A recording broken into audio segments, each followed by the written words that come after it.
the 5. Welcome to Hannity. We are live tonight until midnight, and this is a Fox News alert. The former FBI Director James Comey's testimony is a huge victory for Donald Trump today and a massive defeat for the Democrats and, of course, the propaganda media. Now, there are also some legal experts who say tonight James Comey may have broken the law. Jay Sekulow will weigh in later in the show tonight. Also, Donald Trump Jr., Laura Ingraham, Greg Jarrett, Geraldo Rivera, Ari Fleischer, Sarah Carter, John Solomon all join us. But first, the truth and the biggest takeaways from today's congressional hearing.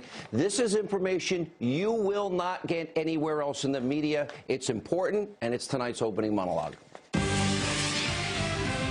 All right, here's what we learned today from James Comey's testimony. The President of the United States never obstructed justice. And in fact, the President actually encouraged the FBI Director Comey to go forward with any and all investigations into campaign associates and involvement with Russia. Now, James Comey confirmed several times that the President and the White House did not, let me say again, did not ask him to stop the Russia investigation. Now, Comey said multiple times that President Trump was not and ever under investigation, which, by the way, why did he only say this today? Why couldn't the FBI director have come out sooner? We'll answer that question tonight. Now, we also learned that James Comey selectively was leaking information to try and damage the president. What so-called champion of law and justice would ever do that to the President of the United States? Of course, to destroy Trump media and Democrats, they were all proven to be completely wrong about their Russia collusion theories, and they were exposed today to be lying to you, the American people, for almost 10 months. And the biggest news today was the indictment of the Obama administration and former Attorney General Loretta Lynch. Comey admitted that Lynch successfully was able to pressure him into toning down his own language when speaking publicly about Hillary Clinton's email investigation. Wow. We're going to do a deep dive into that also tonight. But I want to go back to several things I said about James Comey right here on this program on May the 9th. That was the night that he got fired. And the reason that it's so necessary to do this is you cannot look at today's testimony, as some in the media are, in this little itsy-bitsy bubble. All of Comey's past actions are relevant. Equal justice under the law. It matters. Now, Comey, this is the important part. He failed you, the American people, at every single turn. He disrespected our Constitution. He didn't care about equal application of the rule of law. He created a two-tier justice system, one for Hillary and Bill Clinton and one for the rest of America, by ignoring the many, many crimes we know she committed. For example, remember when Comey laid out everything that was found on Hillary Clinton's private email server that she stuffed in a mom-and-pop shop bathroom closet that had top secret, classified, and even special access program information on it. Take a look at this. There is evidence that they were extremely careless in their handling of very sensitive, highly classified information. 7 email chains concern matters that were classified at the top secret special access program at the time they were sent and received. Any reasonable person in Secretary Clinton's position or in the position of those with whom she was corresponding about those matters should have known that an unclassified system was no place for that conversation. None of these emails should have been on any kind of unclassified system. But their presence is especially concerning because all of these emails were housed on unclassified personal servers, not even supported by full-time security staff, like those found at agencies and departments of the United States government, or even with a commercial email service like Gmail.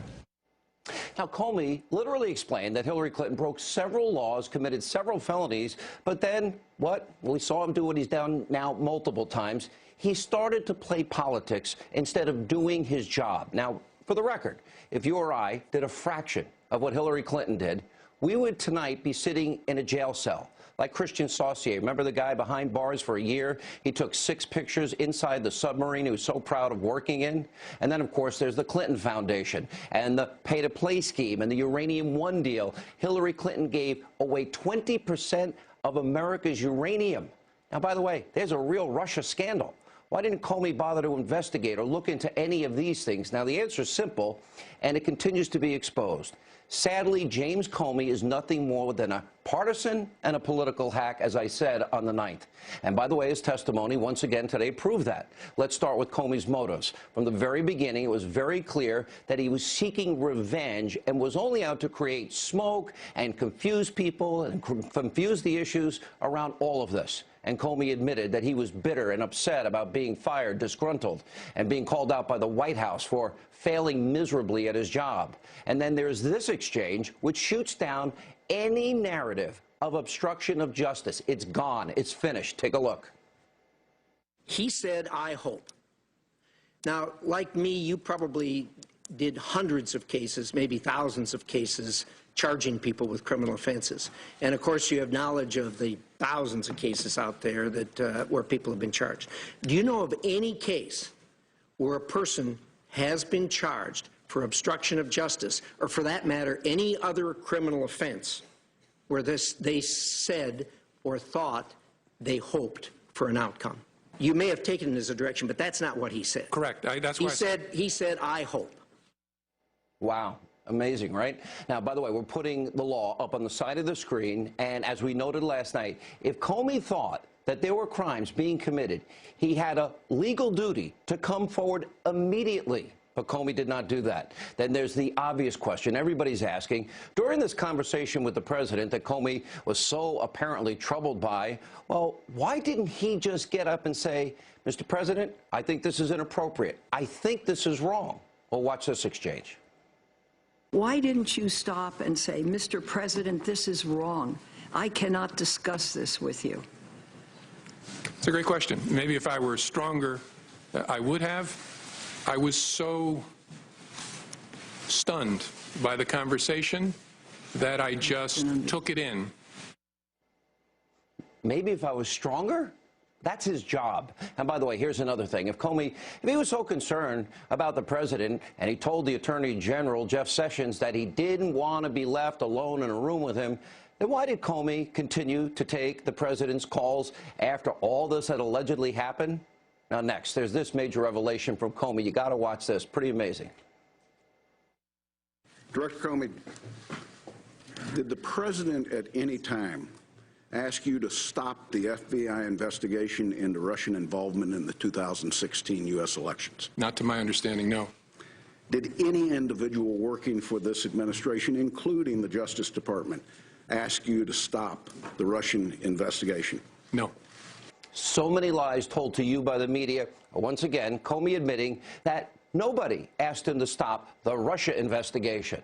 Now, let's move on to the next major point. After Comey was fired, he decided to leak information to the press. This is so unbelievably inappropriate and maybe a violation of law. We'll ask that question later. Watch this. Did you show copies of your memos to anyone outside of the Department of Justice? Yes. And to whom did you show copies? I asked, President tweeted on Friday after I got fired that I better hope there's not tapes. I woke up in the middle of the night on Monday night, because it didn't dawn on me originally, that there might be corroboration for our conversation. There might be a tape. And my judgment was I needed to get that out into the public square. And so I asked a friend of mine to share the content of the memo with a reporter. Didn't do it myself for a variety of reasons, but I asked him to because I thought that might prompt the appointment of a special counsel. And so I asked a close friend of mine to do it. And was that Mr. Wittes? No. Who was that? A good friend of mine who's a professor at Columbia Law School. Wow. So the fired, disgruntled ex-employee, ex-FBI director leaked details of his memo, hoping that it would bring about a special counsel? Now, this is beyond ridiculous, beyond inappropriate. And by the way, it shows you how calculated and political this guy really is. And you have to wonder, what else? Comey, did he leak before or maybe ordered others to leak? Now, as Senator Marco Rubio pointed out, amazing point today, the only thing that wasn't leaked in all of this is the fact that President Trump was not under investigation. By the way, he was told 3 times. Now, of course, this is likely to have been done on purpose. And finally, there's the biggest bombshell revelation from today, and that is the former Attorney General, Loretta Lynch, was able to actually influence Comey in the Clinton investigation. Watch this. the Clinton campaign at the time was using all kinds of euphemisms, security review, matters, things like that, for what was going on. We were getting to a place where the Attorney General and I were both going to have to testify and talk publicly about it. And I wanted to know, was she going to authorize us to confirm we had an investigation? And she said, yes, but don't call it that, call it a matter. And I said, why would I do that? And she said, just call it a matter. Nah, not an investigation. It's a matter. And Ed, one point here. What about the meeting Bill Clinton and Loretta Lynch had on the tarmac in a private jet? What did they talk about before Loretta Lynch had made her decision? That is the huge scandal here and the abuse of power by the Obama administration. Lynch trying to influence the investigation, going directly to the FBI director. How is that not obstruction of justice? And why didn't Comey come forward and report that? And again, did he maybe break the law? We'll ask our legal experts throughout the show. Now, also, why didn't Comey create a detailed memo about that conversation with Loretta Lynch? Now, this shows you that there is a massive double standard.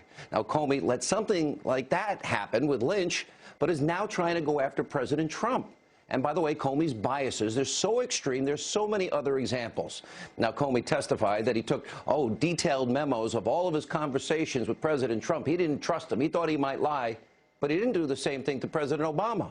Now, Comey also never put Hillary Clinton under oath while she was being interviewed by the FBI, and by the way, never demanded that her conversations be recorded. Why is that?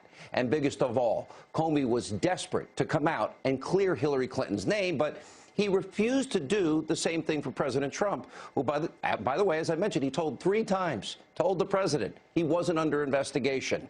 And then finally tonight, we have been saving this one for you on purpose. After so many months, about 10 months, of endlessly pushing back all of these black helicopter, tinfoil hat conspiracy theories, what did we learn today? That there is no such thing as a Trump-Russia collusion. The media has been endlessly, breathlessly lying to you night after night after night, day after day. And today, they even had to admit it. Of course, the big network of black helicopter theories and tinfoil hat conspiracies is NBC. Just listen to even their own Chris Matthews, Mr. Thrill Up His Leg himself. Listen to this admission. The assumption of the critics of the president, of his pursuers, you might say, is that somewhere along the line in the last year, the president had something to do with colluding with the Russians, something to do with the helping hand, encouraging them, feeding their desire to affect the election in some way. Some role they played, some conversation he had with Michael Flynn or Paul Manafort or somewhere. And yet what came apart this morning was that theory, because in two regards.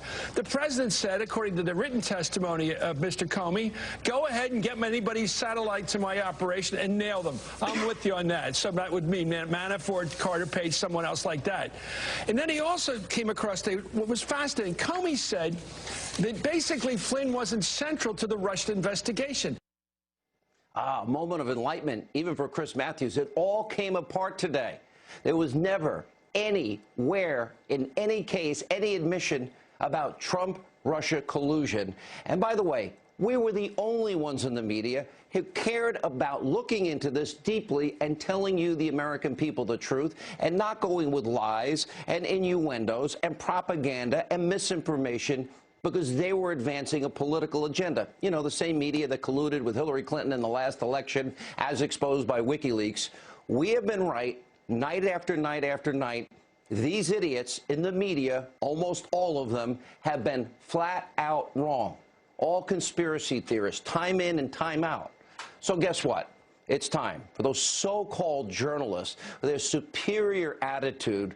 Maybe they should take off their tinfoil hats and put their black helicopters back in the hangars, because it's over. You have been exposed for the liars you are to the American people. And it's sad all that you have been doing all of these months without any evidence. And we've been showing you person after person after person saying no evidence of collusion. And you still kept running with a false narrative. Joining us now with reaction, President Donald Trump's son. He was on a Twitter rampage today, Donald Trump Jr. Sir, welcome back. How's it going, Sean? Just give me your general thoughts first. I obviously said a lot there. Yeah, I think you probably covered it all in that monologue. I was just sitting here eating popcorn. But listen, you said it Gee, best. thanks a lot. This has been a 10-month witch hunt. This is the only thing that they had on Trump. This is what they did to distract him from being able to get the stuff done that he was elected to ultimately do. And I think now that this is all past, he can go back to doing what he promised he was going to do. There's no clouds. There's nothing getting in his way. They can't be obstructionist.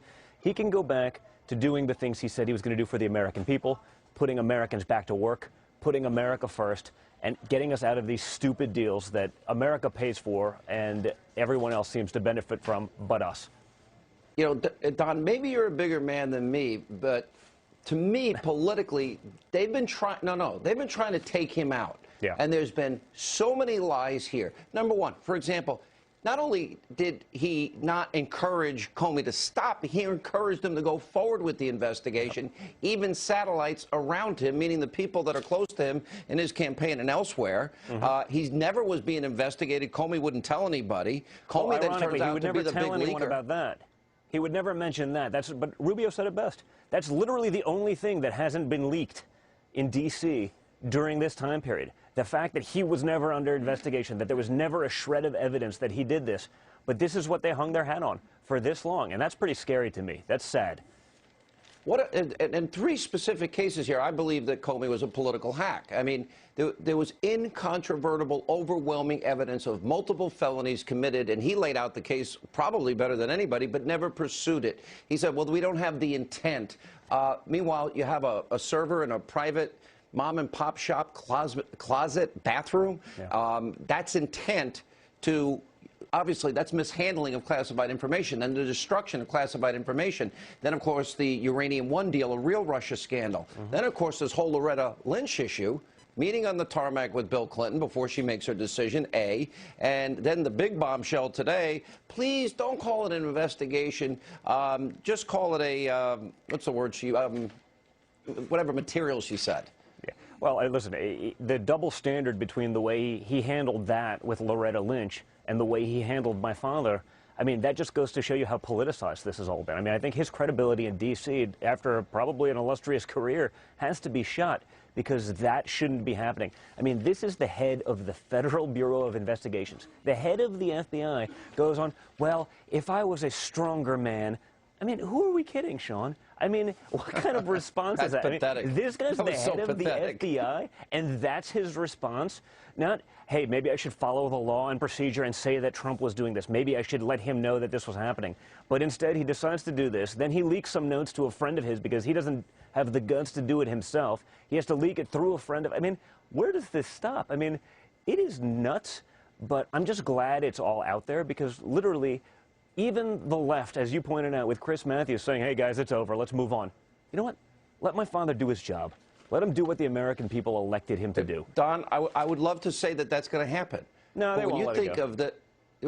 Well, it's even that, but it's even deeper. When you think of the level of vitriol, hate, it's been directed at you and your brother. They're even attacking your sister and your 11-year-old brother and the president's wife and anybody close to him or anybody that expresses a like towards him and agrees with him.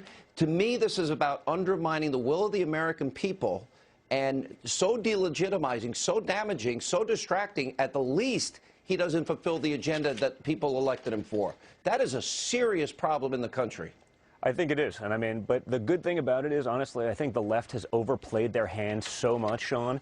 It's been so ridiculous, so over the top, so extreme. I mean, half the things that were reported in the New York Times, the dossier comments, all that, even Comey, in his own words, said, Comey hey, wanted to hire the guy. Hey, he wanted to hire that guy, that MI6 MI6 guy. wrong. Even he's saying it. So, you know, all these things that they tried to take him out with, I think it's pushed reasonable people in here. You're never going to get the fringes, or you have one fringe and you'll never have the other. But reasonable people in the middle are seeing that this has just been one big witch hunt. They see how disgusting the swamp really is. They see the teeth that are there. And I think they're going to realize that, hey, give the guy a chance. Let him do what he was elected to do, and he'll do a phenomenal job. And you've seen that. Listen, when the Dow hits another all-time record right during the testimony, you know that he's been exonerated. I mean, the markets basically said, okay, this has been nonsense.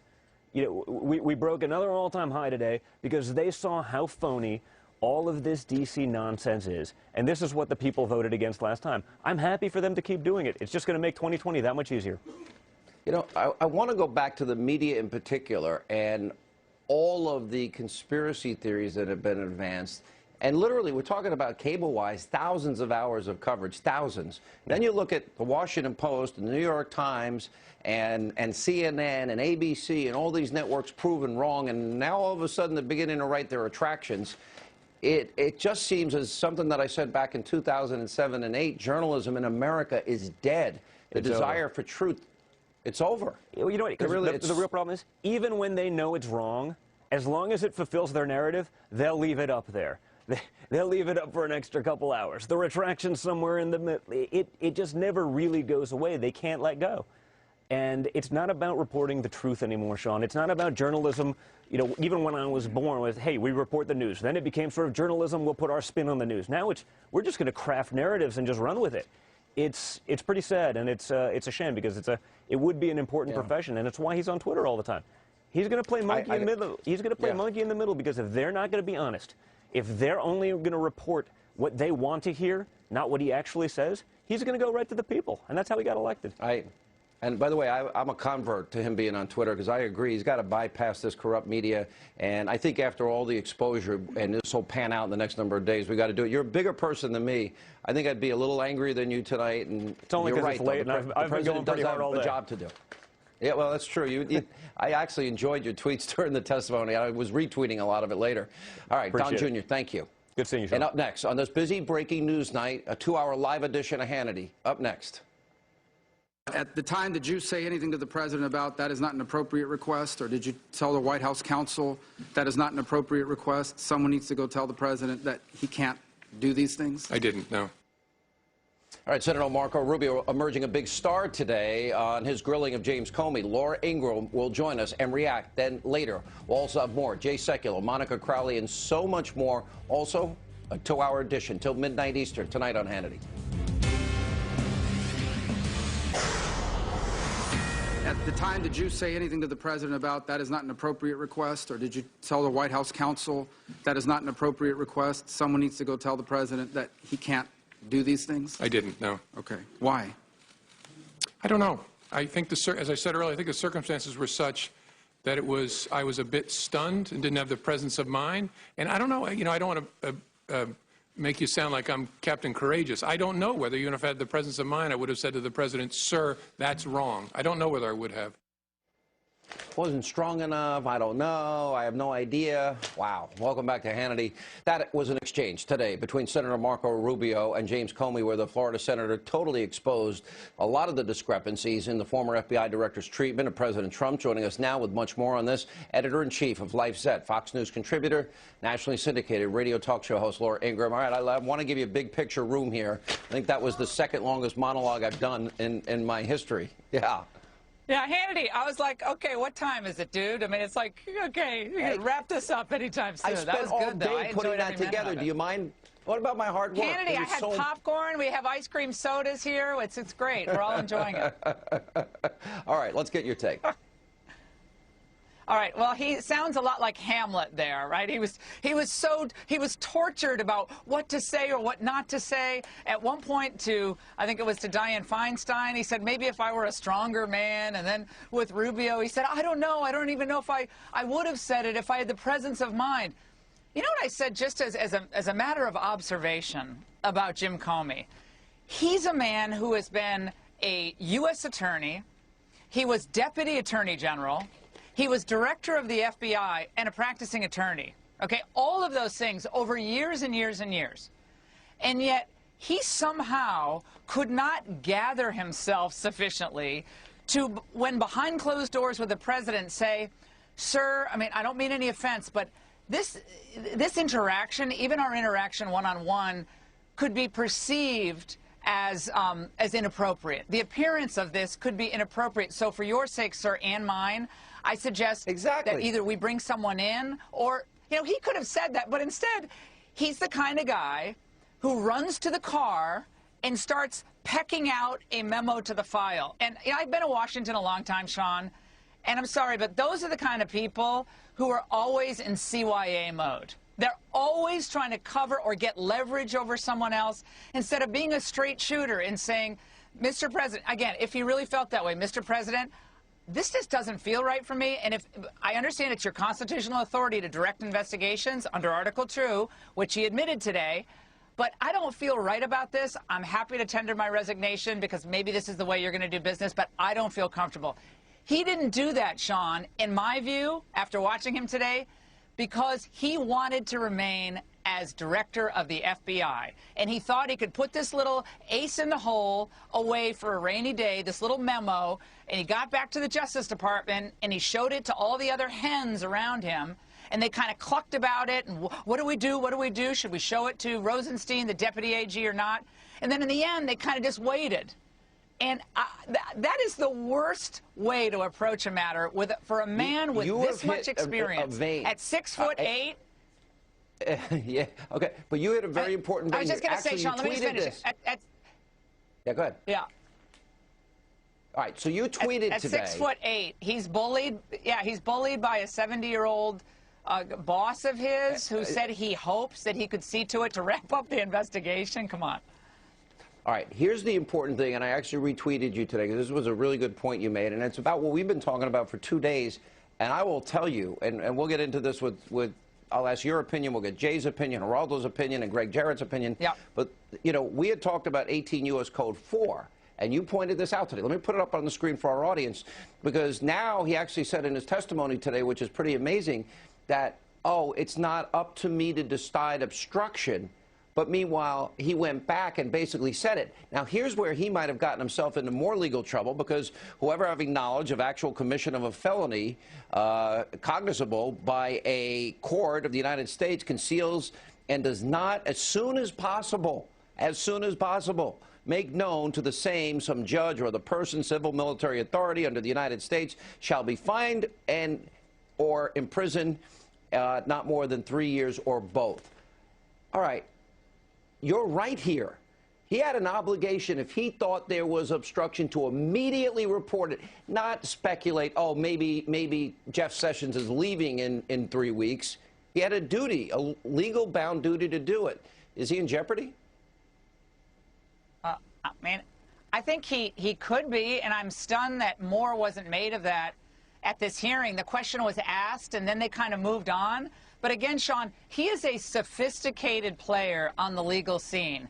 When he was asked about 18 U.S.C. Section 4, he kind of seemed like he was almost not ready for that question, or I thought it was the strangest answer. He kind of shuffled away from that question, but he had been spending all this time avoiding answering the question of whether this could it rise to obstruction. He said, I'm not in a position to do so.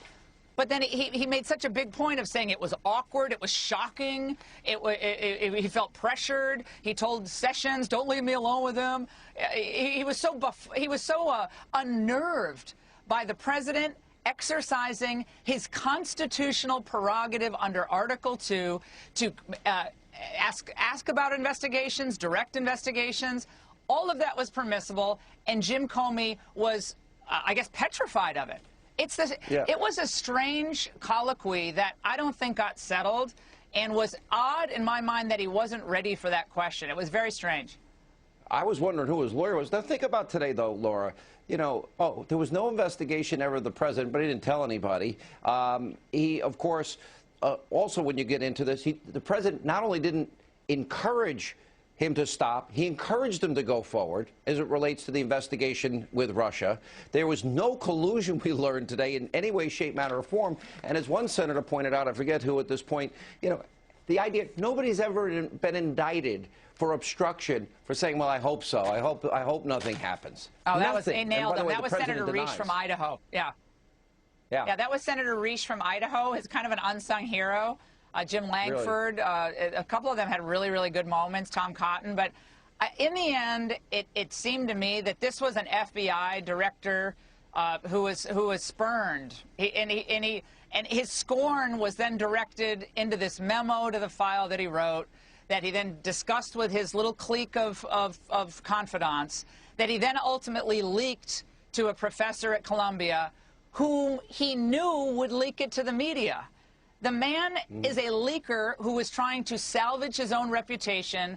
He had his feelings hurt. He had his ego bruised, and he tried to carry this off today. So he had some chivalrous a view of the way the department should be discussed and treated. If he was so worried about the integrity of the department, why did he go to that second meeting with the president and not stop it if indeed he thought it was so inappropriate? He's the one who put the department in jeopardy, not Donald Trump.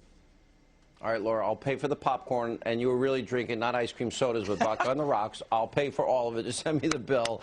Fantastic. We got it all set up here, Hannity. We need you to come to D.C. This was one of the most remarkable days I think I've ever seen in politics. 30 years now on radio, 22 years on Fox. What an unbelievable day. Thank you for your analysis. All right, joining us now with more, Chief Counsel at the American Center for Law and Justice, Jay Sekulow, conservative commentator Monica Crowley.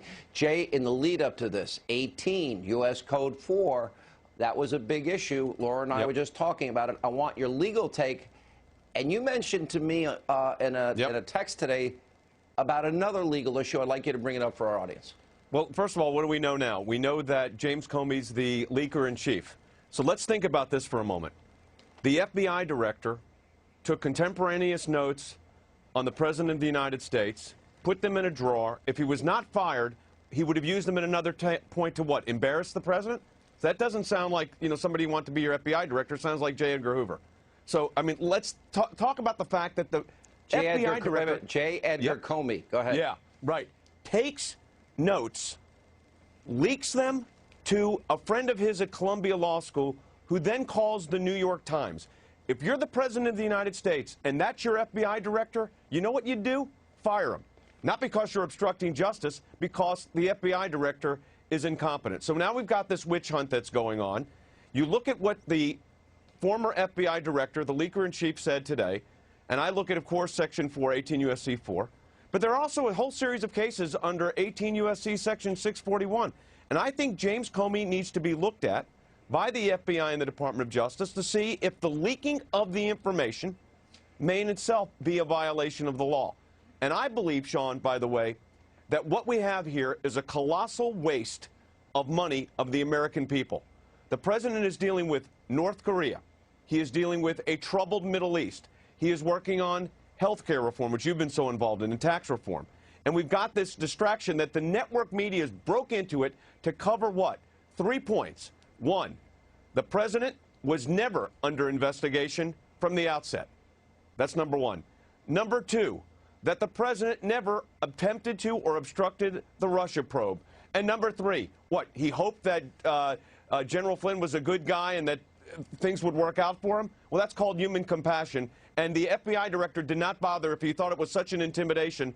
By the way, this is an FBI director who said that he was basically intimidated by the President. He should have been stronger. Is that the guy you want running your FBI, going after the terrorists? The guy that said I couldn't be strong enough? No, that's the guy you fire. Well said. And, interestingly, that same compassion, Monica, that Jay's talking about, much to my chagrin, to be perfectly blunt, and a lot of people that were chanting lock her up, he went on 60 Minutes, they're good people. I don't really want to pursue this. It's a distraction. And a lot of conservatives like me were like, really?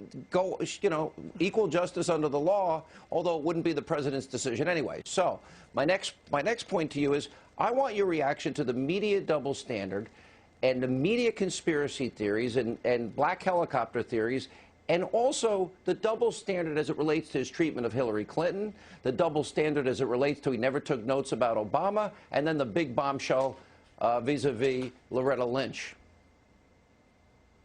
Yeah, this whole crafting of James Comey's image by Mr. Comey himself and also his enablers in the media and those around him for years, Sean, this whole crafting of his image as some sort of apolitical straight shooter has been patent nonsense. You go back and look when he was Deputy Attorney General during the Valerie Plame investigation, he allowed that investigation scope to expand so they could go after Scooter Libby as a way to go after Dick Cheney.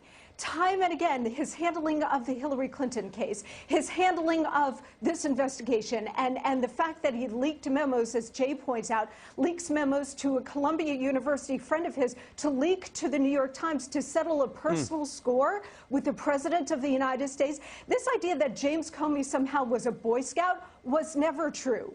And that became particularly evident today. And as far as the media goes and the left, look, the left, the establishment in both parties, and the media need to take down Donald Trump. So whether it's this Russia investigation, which, as we have clearly seen today and over time, there is nothing to it. There's no wrongdoing whatsoever, no evidence of that.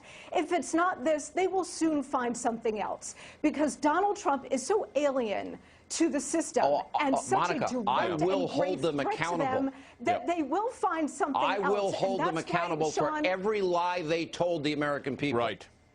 Yes, All right, let me go back exactly right. But this is why, Sean, let me just finish one quick point. This is why I wrote a column in the New York Post a couple of days ago. In fact, I think it was about last week, where I said that Nixon's advice to Donald Trump would be, do not give your enemies the sword. Understand that you pose such an existential threat to the establishment on both sides, the media, the left, the international community, that you cannot so much as sneeze in the White House without someone ordering an investigation. So you better have all of your ducks lined up and do not give your enemies any ammunition from Jay, this let me point ask you forward. this. He was never under investigation. Never. He encouraged and not discouraged the investigation with James Comey. Sure. No evidence of collusion. Nothing wrong with what he said about Flynn. Even Alan Dershowitz had a great piece about that. Yep. And now Comey is running his testimony by the special counsel here, his good friend Robert Mueller. And I'm sorry, I'm not comfortable about any of this. Well, you shouldn't be comfortable. Let's take a look at this. So the FBI director's in collusion, using their word, with the special counsel running he's a witness, running his testimony by in this particular case, the special counsel. While he's also previously leaked a memo, as Monica just said, to harm the president. That was the intent. By the way, that's his side of the story. And then the whole discussion that James Comey remember the whole loyalty thing? The president said, I want your loyalty according to James Comey. And then he responded, honest loyalty. And James Comey responded, yes, honest loyalty. This is not a case. First of all, the president doesn't even say he said it. But if he did say it, it's so what? But here is the fundamental issue for the American people. This was our director of the Federal Bureau of Investigation. He's supposed to be catching the bad guys. He's supposed to be leading the charge on counterterrorism, including ISIS and these other jihadist terrorist groups. And he was afraid of the president. I was weak. I was stunned. It was, I don't want an FBI director that's stunned. He wanted a chip. Yeah. He wanted a chip for later down the road. No question about it. That's why he kept it on his side. But last thing on this. This is important. The president, when he fired the FBI director, for a cause in my view, I think a view of the American people, he knew that was going to extend this investigation that's actually going nowhere anyways. But he knew it was going to extend it. So he took the higher road and said, this will cost me personally because it's going to extend it. But I'm doing this because this guy, James Comey, should not be the director of the FBI. And I'll tell you something. Should the special counsel have to be removed now? Well, I think there's a whole series of issues there. I mean, the whole idea that we've got a special counsel on this, to me, frankly, is absurd when we think about the fact that Loretta Lynch went on an airplane with President Bill Clinton while his wife was under investigation, and James Comey and his selective disclosure disease says that he's not going to bring charges against Hillary Clinton, but wouldn't leak to anybody or even say that President Trump wasn't under investigation until I think his lawyer made him put that in that written testimony yesterday. All right, Jay, you're going to come back, Monica. Thank you. You know what this is? This is J. Edgar Comey's special counsel. This is now a big problem. And Mueller needs to, I'm sorry, he needs to be removed. I don't know what they've talked about. He seemed to run his entire commentary today and everything he was saying by Mueller beforehand. He only gave Mueller the notes. There's a lot of problems here that, to me, seem highly inappropriate, and I'm sure we'll be discussing in the days to come. But thank you both for being with us. Very, very great analysis from both of you. And up next tonight on this busy breaking news night, information you won't get anywhere else right here on Hannity. You're willing to say now that while you were director, the President of the United States was not under investigation. Is that a fair statement? That's correct. All right. So that's a fact that we can rely on at this point. Yes, sir. The fired former disgruntled FBI Director James Comey admits that President Trump was never under investigation. Geraldo Rivera, Greg Jarrett, they join us coming up with reaction. And then later tonight, a special 2-hour edition. Sarah Carter, John Solomon are here on this busy breaking news night. Stay with us.